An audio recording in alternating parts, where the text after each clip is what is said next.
Uma boa dose de nostalgia, alguns atores que dão um show em tela, uma boa direção e uma boa fotografia não são suficientes para trazer uma boa produção, para manter Pânico 7 no mesmo nível da franquia.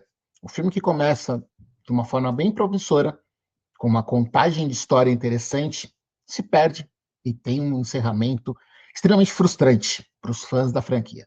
Quem não me conhece, Flávio Souza, aqui no meu canal, pessoal, onde eu falo de vários assuntos aleatórios, dentre eles cinema, contando aqui um pouquinho para vocês da minha crítica, da minha opinião, tentando dar o mínimo possível de spoilers de Pânico 7, filme que estreou nos cinemas brasileiros no último dia 26 de fevereiro. Então é uma franquia que eu coloco muito mais como suspense, mas é um suspense barra terror, contando, trazendo mais uma vez para as telas Ghostface.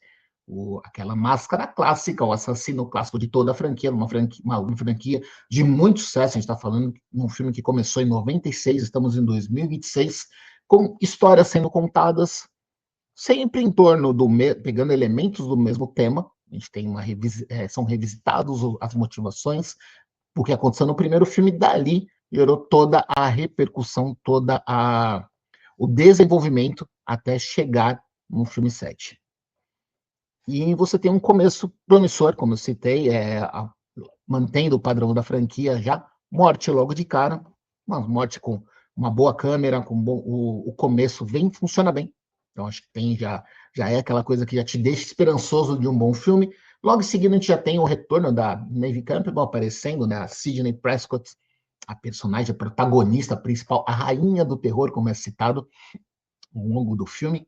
Ela aparece em tela hoje, aí já parece casada, já com uma filha, adolescente, com filhas, mas o principal é uma filha adolescente que tem a mesma idade dela lá no primeiro filme da franquia. Ela é casada com o Joe McHale, que vive em Mark Evans, um xerife numa cidade, uma pequena cidade onde a família está vivendo, e tem a Isabel May, que vive a Tatum, a adolescente, a filha da Sidney Prescott. Então, um pouco de conflito, já conflito normal de família, com todo um trauma. Você imagina você ser filho de uma pessoa que está envolvida numa história, uma vida repleta de mortes, com pessoas próximas a ela morrendo, e tendo o nome da melhor amiga dela. Então, ainda você tem toda uma bagagem emocional. Não é fácil, é assunto para psicólogo durante muito tempo, e claro, esse conflito familiar é muito presente. Acho que essa parte ela é desenvolvida de uma certa forma, ok, não é nada excepcional, mas tem realmente algo que funciona, dá para comprar essa ideia, e você já começa aos poucos, a gente tem a presença de alguns personagens que já te dão aquele estalo, típico de um filme de suspense. Pô, será que esse é o suspeito? Será que esse é o Ghostface? Então vão aparecendo alguns personagens que vão te deixando com aquela pulguinha, aquela sensação de atenção, fala, pô, pode acontecer. E vem o primeiro ato, já ele se mantém num bom ritmo, você tem a sensação de que algo pode acontecer a qualquer momento, já te traz mais um personagem do passado, um personagem clássico aparece em tela. Acho que aí realmente a participação dele é muito boa nas tomadas, nos momentos que ele está presente, e a forma como é contada a história ao longo dele do filme, do que ele está fazendo, de como ele, enfim, aí tem que tomar cuidado para não dar muito spoiler. Para mim é também um dos pontos altos do filme. Termina já no finalzinho do primeiro ato, tipo, solução resolvida. O que acontece? Se a gente tem a primeira cena já, né, onde aparece o Ghostface com a Sidney, desenvolve, termina e, claro, você fala, pô, muita coisa não pode acontecer.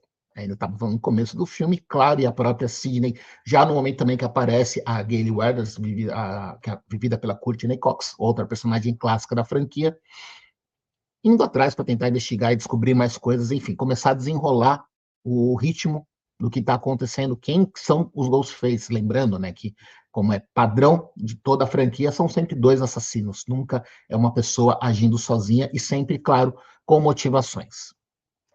E aí começa a caçada, começa a investigação, e começam com outras mortes.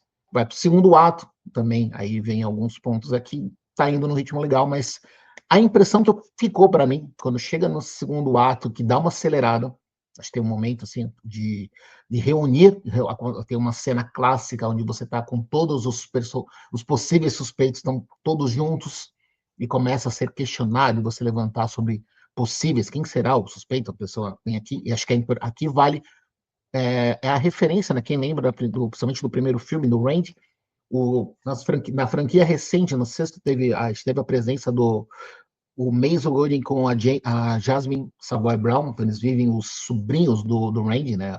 O Chad e a Mindy, trazendo aqui, sendo realmente aquela...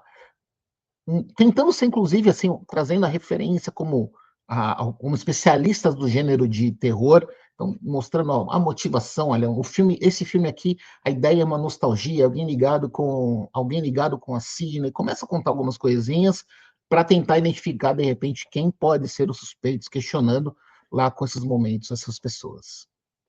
Mas aí já dá, para mim, a impressão que fica é que alguém olhou para o relógio, chegou para o roteirista e falou, cara, tem mais coisa para ser contada, mas estamos aqui, o filme tem 2 horas, a gente precisa começar para a reta final. E esse é o que me pega. O segundo ato em diante, o filme dá uma acelerada que eu acho que é desnecessária. Então, são as cenas de morte são rápidas, são cenas muito curtas, não dá muito tempo para o suspense. E o principal, a hora que chega no terceiro ato, reta final do filme, quando os assassinos são apresentados, quando eles se revelam e revelam quais são as motivações deles, ali me pegou muito. Me pegou muito de uma forma negativa.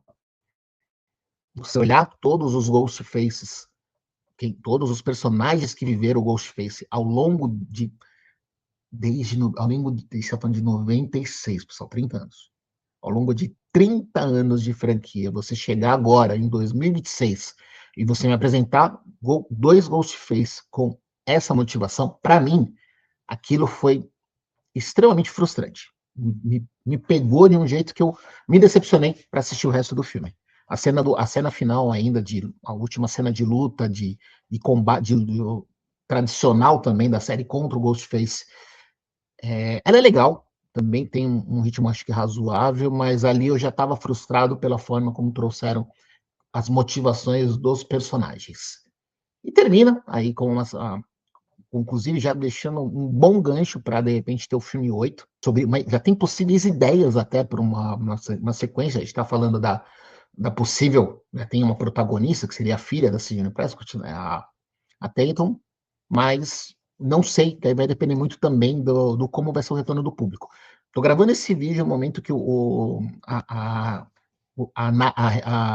as críticas, somente do público sobre o Pânico foram consideráveis, assim, o retorno do público no primeiro momento não foi muito bom, mas acho que muito por conta disso, né? Tem alguns pontos que eu citei se fazem presentes, personagens secundários, né, os coadjuvantes, com exceção do Joe McHale, né, o Mark Evans, que vive o marido da Cine, o pai da Tatum.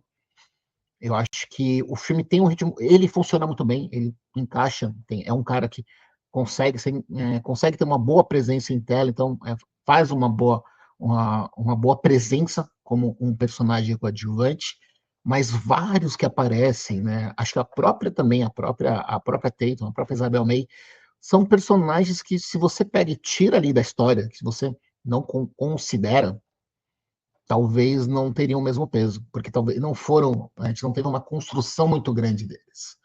Mesmo os possíveis suspeitos, né, quando são apresentados, você começa a ter uma ideia, acho que em relação ao Ghostface, um deles durante o filme, eu não reparei muito, mas quando aparece em tela, dá uma impressão que você fala, putz, esse cara tem muito jeito de ser o suspeito, de ser um dos assassinos. Você começa a entender, fala, pô, essa pessoa pode ser. Mas o segundo Ghostface, que aparece depois como assassino, esse pega um pouco de surpresa, mas como se tem, motivação péssima. Claro, não são só críticas, acho que é importante te falar, além da ótima direção que te deixa tenso, eu tive alguns bons sustos assistindo ao filme, aquela coisa do nada, você fala, pô, e você trava aqui na cadeira, porque foi legal, algo que te pega surpresa, mesmo você sabendo que num filme de suspense você assiste o filme muito mais tenso, esperando que algo vai acontecer, mas, claro, a função de um bom diretor é trazer essa experiência para quem está assistindo. E tem um ponto também, dá para citar a Neve Campbell, junto com a Courtney Cox. Então, a gente está falando de duas atrizes de mega qualidade, assim, que trazem um peso de tela. As interações entre elas ao longo do filme são muito boas. Então, as cenas onde envolvem as duas são cenas que têm um peso dramático, ou tem um peso que você fala, pô, ali você tá vendo uma boa atuação. E muito mais, né, acaba tendo a Sidney, que não esteve, né, a Neve Campbell não esteve presente no sexto filme. No sétimo, ela, claro, ela é protagonista, muitas cenas onde ela está sozinha ou onde ela está atuando, ela por si só, ela rouba a cena. Ela consegue fazer muitas cenas que são muito boas. Dá gosto de ver a Neve Campbell atuando. O que poderia acontecer, o que teria feito de diferente? Acho que aqui eu tenho que tomar cuidado para não contar o spoiler do principal ponto sobre isso, que eu teria feito talvez de diferente para o sétimo filme da franquia, mas acho que o principal, né, do que eu citei aqui era a motivação em relação dos assassinos. Por que eles resolveram fazer o que fizeram? Isso, para mim, acho que é algo que fez falta.